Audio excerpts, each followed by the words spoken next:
In the beginning, everybody's going to conquer the world. After a few weeks, a few months, maybe even a few years, they start to get tired. They start to get frustrated. They start to ask, why is this so hard? They start to ask, why is this so hard for me? And that's when people quit.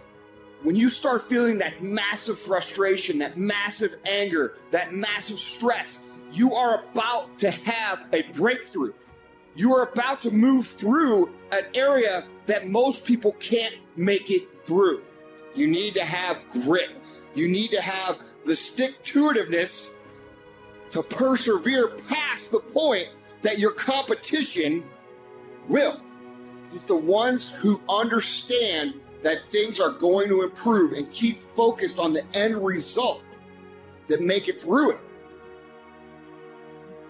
See, I always wanted to be a speaker and a trainer. I wanted to make an indelible impact in the training industry. But I didn't want to be a businessman. I'm a first-generation entrepreneur in my family. Because I was told I was dumb and stupid most of my life, I unconsciously developed a tremendous phobia about paper. If you say, Les, write me a speech, I automatically become nervous. I can't write you a speech, but I can give you a speech. But I can't write you one. I can't tell you the principles of speaking and what it takes, but I can demonstrate it for you. I can show you how to speak, but I can't give you a written explanation for it. I'm not smart like my sister who graduated from the University of Miami, but I have people on my staff with her education that work for me. But I can't write stuff that they write because that's not my area of strength. But so I had a fear. I felt I could not operate a business. And so I wanted to hire a consultant to take care of the details. I had given this consultant power of attorney to sign checks and handle my business. I called my consultant and said, listen, I've thought about this. It's time for me to grow. I've got to be willing to handle my own business. I want to meet with you. I need to develop a working knowledge of this. I've got to stop running from this. I've got to learn, admit my ignorance, and decide it doesn't have to be like this for me. To make a long story short, my consultant canceled 14 meetings with me. And when I finally got my books back and have not seen my consultant to this day, I knew why. That thousands of funds have been embezzled from my account. Now, whatever happened in our lives, we allow it, we permit it, and we promote it. So it was just an education as my career is going up, not coming down, but it's going up. It was just a tuition I had to pay in the universe because I wasn't willing to learn. I wasn't willing to do that. Now, here's something else that's fascinating. I said, okay, see, if you're not willing to grow in life, life will kick your butt until you surrender. So I said, okay, I'm willing to learn. And here's what I discovered. It's not as hard as I thought it would be. It has blown my mind. It's unbelievable. I said, if I had known, here I am, I'll be 45 February the 17th. I've been running from things that I consider difficult. And if I had known it's this simple, I'd have been doing it long before.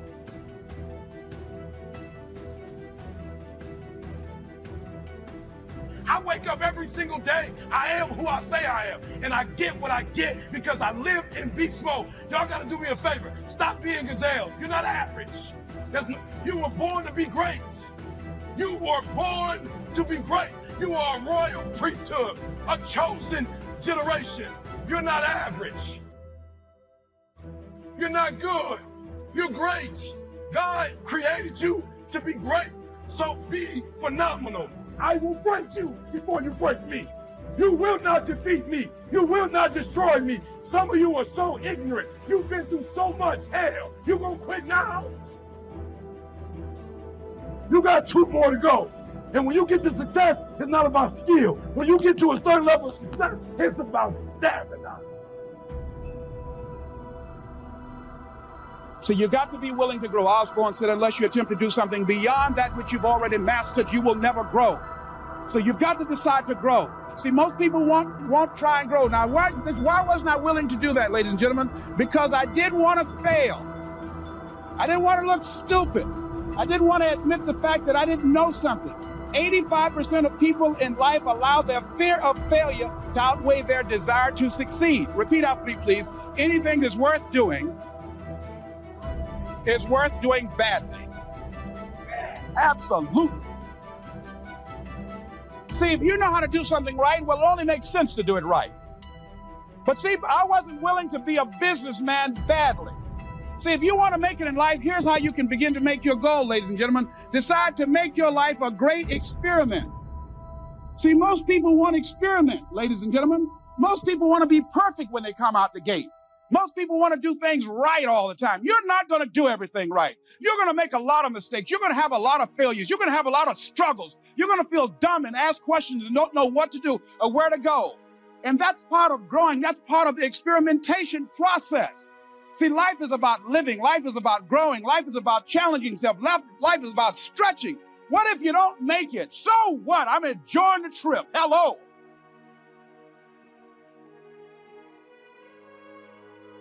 That's what life is about. Say, I want some juice in my life. Say that, please. See, a lot of people going through life and they just there. How you doing, honey? I'm just trying to make it. Give me a break. No, I want some juice in my life. I mean, it's no in between for me. I don't want any in between. They say, even if I go out, I saw this movie called Glory. Say, he went down standing up. You better believe it. So don't, a lot of people have died already. Somebody said that many people die at age 21 and don't get buried until they're 65. They play it safe. They don't take any chances. Well, as soon as I graduate, or as soon as the bills are paid, as soon as the children grow up, as soon as I get my divorce, all this kind of stuff up in here. No. If there's something you want to do, don't live like you have 1,000 years to live. Decide that you're going to experiment with your life. Decide that you're going to take some chances. See, ladies and gentlemen, if you're not willing to risk, you're not willing to grow. And if you're not willing to grow, you're not willing to be your best. And if you're not willing to be your best, you can't be happy. And if you can't be happy, then what else is there? So think about that. Decide to make your life an experiment. Decide to take some chances and come out into the universe and find out what you're made of. Here's something else. Here's what can change your life. Think about your situation. This is what happened for me. It was a moment of truth for me. Once, if you embrace this, I guarantee you, I don't care if you're in sales, I don't care what kind of business that you're in. You can be in the mortgage business, automobile business, any kind of business. If you embrace this dream that you're thinking about, this goal that you have in your mind, this vision that you have of yourself, if you embrace this, ladies and gentlemen, it will change your life. This is what happened for me. You've got to get to the point where you can say to yourself,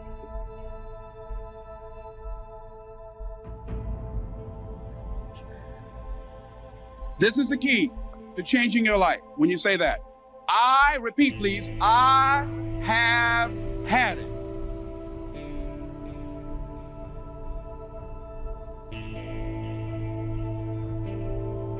Here's the third step to becoming consistently self-disciplined. Number one is realizing that discipline isn't the easiest option. Number two, discipline is a full-time activity, day by day, every day. And the third step to becoming self-disciplined is really a philosophy that holds one of life's unique promises. Number three simply says, for every disciplined effort, there is a multiple reward. That's one of life's great arrangements. It's like the law of sowing and reaping. In fact, it's an extension of the biblical law that says if you sow well, you reap well.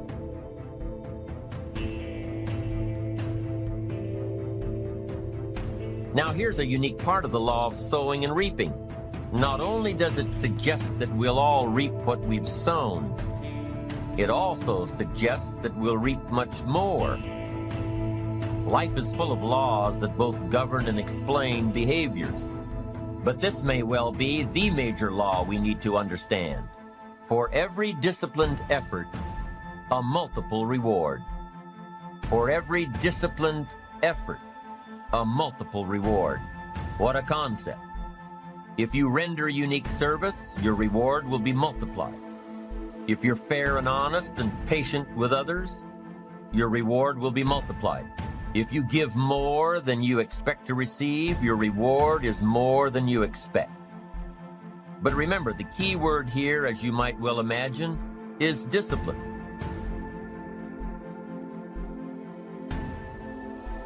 Everything of value requires care and attention. Everything of value requires discipline. Children require discipline. They must have a structure built for them. They must have boundaries to work within so they feel secure and comfortable to explore and grow. They must learn to recognize what's right and what's wrong, what's acceptable behavior, what's not acceptable. Children require unwavering discipline, consistent discipline, or they'll be confused as to how they're supposed to behave.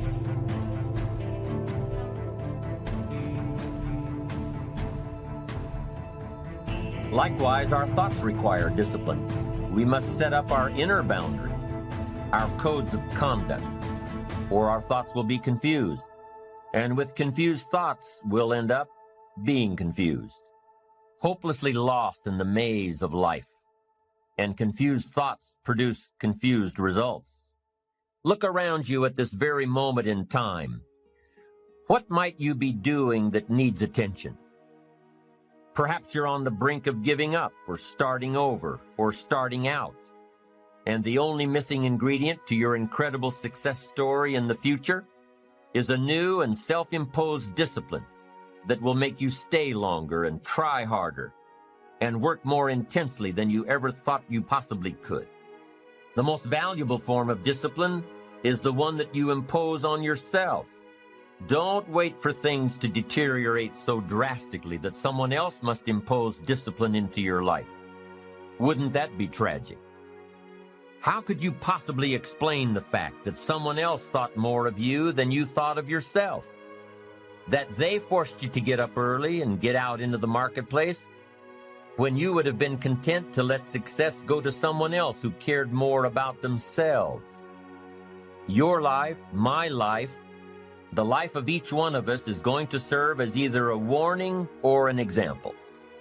A warning of the consequences of neglect, self-pity, lack of direction and ambition, or an example of talent put to use. Some of y'all, you lying to yourself. You say you want to be great. You say you want to get to the next level. You say you want to be a national champion. You say you want a promotion. You say you want to start your own business. You talk too much. Shut up. There's nothing wrong with the opportunity. You're not giving 120. You're giving 70. You're giving 60. You're giving 50. And you want what these people who've given sweat, who's given blood, who's given tears, you want what they paid for, and it ain't free. You said you want to be great. You want to do great things. You want to have great. You want to be great. Listen to it. But on the other hand, you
comfortable with average. Stop wasting valuable time, knowing that if we begin to live our lives as if each day were our last, our lives will take on a whole new meaning. And whatever it is, sports, life, business, whatever it is, health, listen to me very closely. You got to change that mindset. You, me, or nobody is gonna hit as hard as life. But it ain't about how hard you hit. It's about how hard you can get hit and keep moving forward. How much you can take and keep moving forward. That's how winning is done. Self-preparation. Be ready for tomorrow by doing all that you can today, setting your goals. Set a goal that will make you stretch for what it will make of you to achieve it. What a brand new reason for setting goals. What an all-encompassing challenge to have a better vision of the future, to see what it will make of you to achieve it. So there you have the two components of positive self-direction. Number one, self-knowledge, knowing who you are and what you want to do with your life.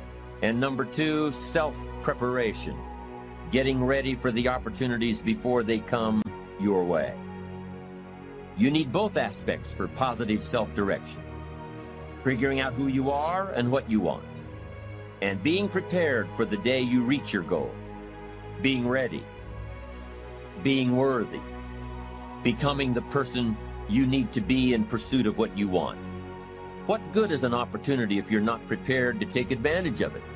It's no good. Won't do a thing for you. Be prepared. Self-preparation. The benefits are, number one, it moves you toward your goals, and number two, it refuels your ambition. Be prepared. Get ready.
This method of self-preparation involves 3 steps. Step 1.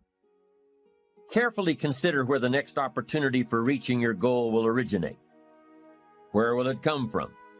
Will it come from networking with your colleagues? Will it come from reading the last book that you bought? The book that's still sitting on your shelf waiting to give you some answers? Will it come from you taking the time to think it out? Where will it come from? the next opportunity that will push you forward. If you don't know, here's what you have to do. For each major goal of yours, the top priorities on your list, for each of these, take out a separate piece of paper, one single sheet per major goal, write down your goal at the top, and start listing all reasonable resources. Write down every possible place that you could find the opportunity to achieve this goal. And with each resource, classify them. Ask yourself, is this resource a sure thing? A good bet? About even chances? Unlikely? A long shot? Ask yourself these questions and classify all of the resources you have written down. That's the first step.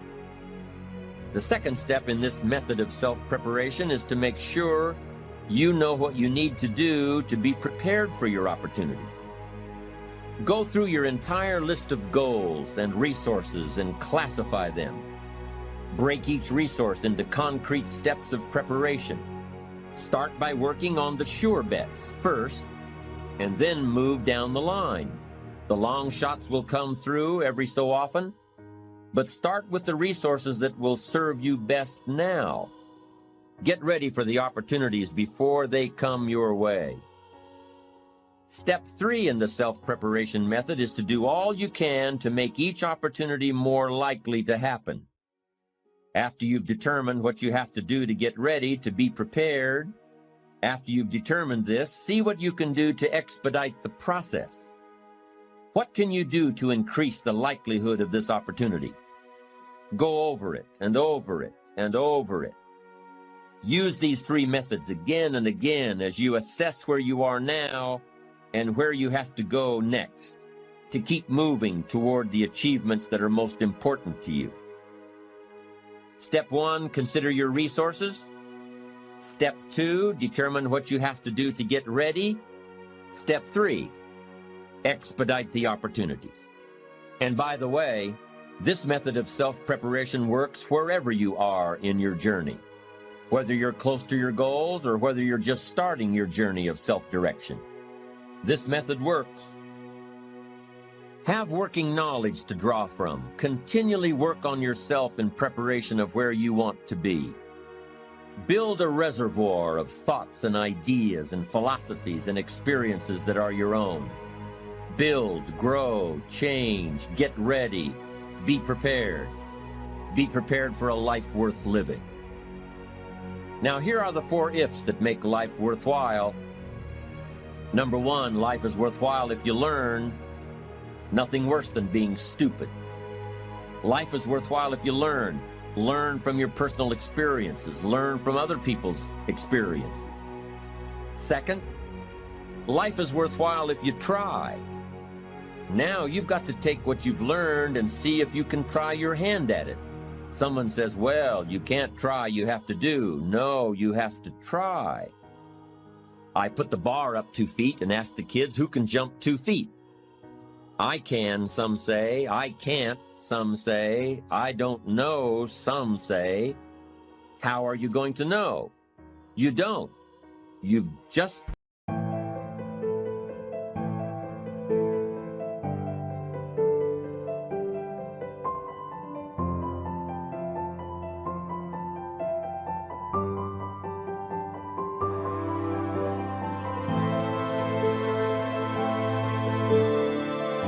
got to try. Just back off and run at it. How are you going to know if you don't try? Now, what if you knock the bar down? Does that mean you can't jump 2 feet? No. You have to what? Try it again. Of course, you have to try. Try it another way, but try. Try your hand at it. When the record book on you is finished, let it show your wins and your losses, but don't let the record book show that you didn't try. Let's talk about today's greatest adventure, and you'll see in a moment why the word today in the title is meant literally. You've heard the definition of success as the progressive realization of a worthy goal. The purpose of this message is to tell you of a wonderful way to keep realizing, to keep achieving your goals one after another in the years ahead. Our goal sometimes seems so far off, and our progress often appears to be so painfully slow, that we have a tendency to lose heart. It sometimes seems we'll never make the grade, and we come close to falling back into old habits which, while they may be comfortable now, lead to nowhere. And there's a way to beat this. It's been used successfully by many of the world's most successful people, and it's been advocated by many of the greatest thinkers. It's to live successfully, one day at a time. A lifetime is comprised of days, strung together into weeks, months, and years. Well, let's reduce it to its lowest common denominator, a single day, and then still further, to each task of that day. Look at it this way. A successful life is nothing more than a lot of successful days put together. It's going to take so many days to reach your goal. If this goal is to be reached in a minimum of time, every day must count.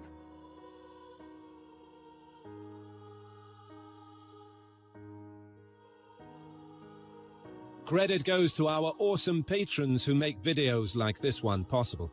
Consider joining them to support our work. You can also support us by subscribing to our channel and clicking the bell button to get notified when our new videos are released. And as always, thank you for watching.